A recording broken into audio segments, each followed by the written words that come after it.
안녕하세요. 이명기 목사입니다. 오늘은 사무엘하 11장 묵상입니다.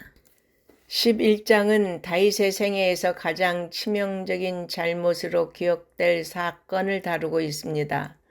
우리아를 죽이고 그의 아내 밧세바를 취한 사건입니다. 10장에서 이스라엘이 암몬 자손을 물리쳤지만 다윗은 그들을 도망치게 한 것으로 만족하지 못했던 것 같습니다. 그는 자신이 보낸 조문사절단을 모욕한 것에 상응하는 보복을 하고자 했을 것입니다.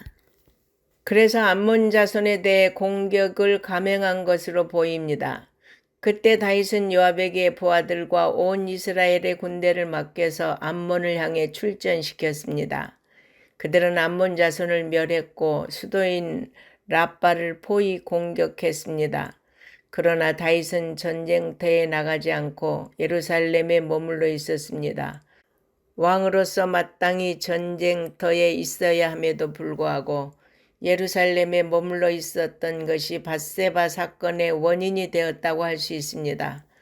다윗은 밧세바가 햇사람 우리아의 아내라는 말을 들었을 때 자신의 욕망이 이루어질 수 없는 것임을 알고 돌이켜야만 했습니다. 그러나 한번 들어온 정욕은 다윗을 한없이 악한 지경으로 몰아갔습니다. 밧세바의 임신 사실을 알게 된 다윗은 당혹감에 사로잡혔을 것입니다. 그는 자신의 범죄를 숨기기 위해서 우리아를 전쟁터에서 예루살렘으로 소환하고 집으로 돌아가서 쉬도록 조치했습니다. 우리아가 하룻밤이라도 집에 가서 밧세바와 함께 잠을 자야 다윗으로 인한 밧세바의 임신 사실을 감출 수 있기 때문입니다. 그러나 충직한 우리아는 아내 밧세바가 있는 집으로 가지 않고 왕궁문에서 부하들과 함께 잤습니다. 자신의 범죄를 감추려는 첫 번째 전략이 실패로 돌아가자 다윗은 우리아에게 왜 집으로 가지 않았는지를 물었습니다.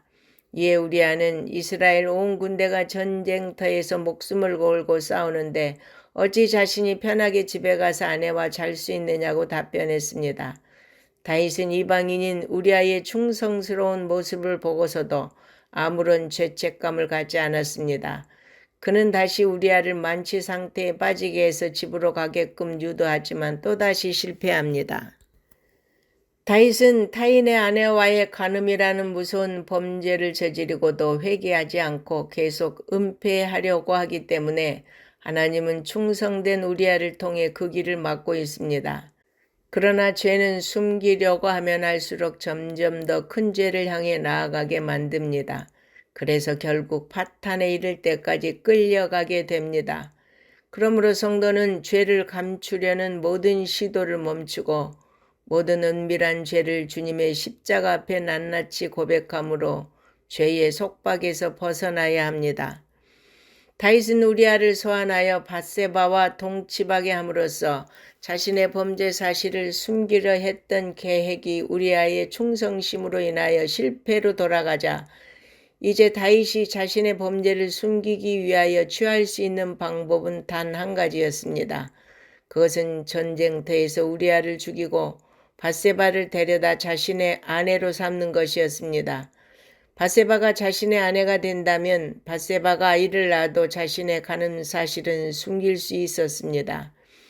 그리하여 다윗은 우리아를 가장 치열한 격전지에 투입시켜 적군의 손에 죽게 하라는 편지를 써서 우리아의 손에 쥐어주고 그것을 요압에게 전달하게 하였습니다. 그리하여 우리아는 결국 적군의 화살에 맞아 죽고 말았습니다. 그리고 다윗은 밧세바를 데려다가 아내로 삼았으며 밧세바는 아이를 출산하였습니다. 이렇게 하여 다윗의 범죄는 완전 범죄로 일단락되는 듯이 보였습니다. 다윗은 죄를 범한 후 상당한 시간이 흘렀는데도 자신의 범죄에 대해 전혀 죄책감을 느끼지 못했고 자신의 죄를 자각하지도 못했음을 보여줍니다.